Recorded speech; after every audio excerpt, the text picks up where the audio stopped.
मसीह खुदावंद में आज की सुबह आप सब पर सलामती हो।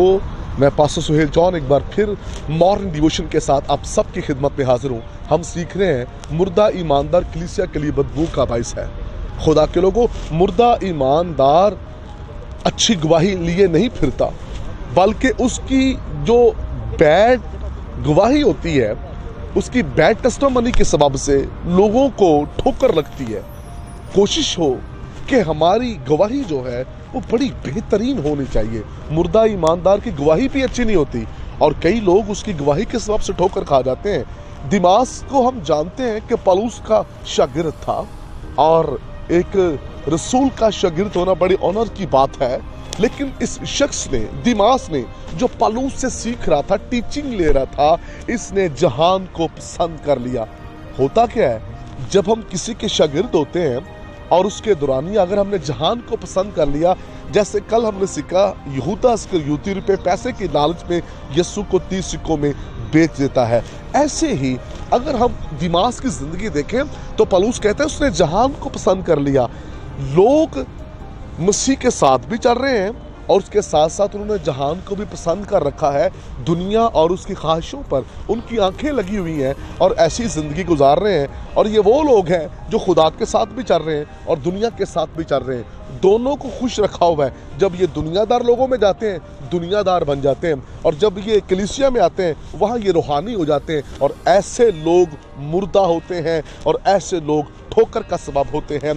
दिमास ने जहान को पसंद कर लिया। अगर हम अलीशा के शागिर्द जहाजी की ज़िंदगी पर गौर करें तो उसकी भी ज़िंदगी हमें ठीक नज़र नहीं आती। ये अलीशा का शागिर्द था, लेकिन आप जानते इसने क्या किया? एक जहाजी ने नुमान से कुछ सिक्के लिए, कपड़े लिए, और ये तरीका उसका ठीक नहीं था। जब उसके उस्ताद ने पूछा तो उसने अपने उस्ताद अलीशा के साथ झूठ बोला, जिसके सबब से ना सिर्फ इसको बल्कि इसकी नस्लों को भी कोड़ लग गया।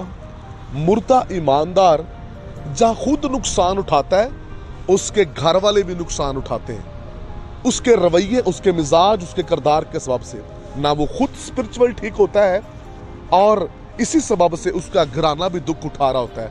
ऐसे खादम हो, लीडर्स हो, ईमानदार हो, जो जहाजी की तरह जिंदगी गुजारते हैं, उनका घर भी परेशान होता है। कभी कभार मिनिस्ट्री में रुपया पैसा बहुत आ रहा होता है, लेकिन हम खुदा के लिए कम और अपनी ज़ात के लिए ज़्यादा इस्तेमाल कर रहे होते हैं। और उसका रीज़न क्या होता है? हमारे घर में बीमारियां चल रही होती हैं, हमारी मुश्किलात बहुत सी होती हैं, और खादम होते हुए हम बहुत सी बीमारियों में मुब्तला हो जाते हैं। जब खुदा का पैसा हम ठीक और दुरुस्त जगह पर इस्तेमाल करेंगे और जो हमें अपनी ज़ात पर खर्च करना चाहिए, अपनी ज़रूरतों के लिए ठीक तरीके से इस्तेमाल करेंगे, तो याद रखिए आप हर तरह की बीमारियों और दुखों से बचे रहेंगे।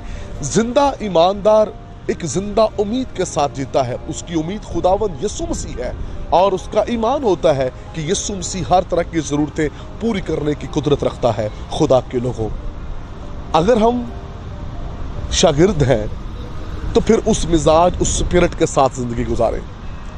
कभी भी धोखा ना दें, झूठ ना बोलें, जो आपका क्राइटेरिया उसमें रहे, और मुखालफत की स्पिरिट को, झूठ, फरेब को अपने अंदर से निकाल कर जिंदा ईमानदार बनकर आगे बढ़ें, ताकि खुदा की बरकत आपकी ज़िंदगी पर आए। खुदा इस कलाम के वसीला से आप सबको बरकत दे। मेहरबान वफादार खुदा, मैं तेरी मिन्नत करता हूँ, तेरे कलाम की कुदरत के सबब से तेरे लोग बरकत पाएँ और तेरा नाम जलाल पाए। यीशु नाम में आमीन।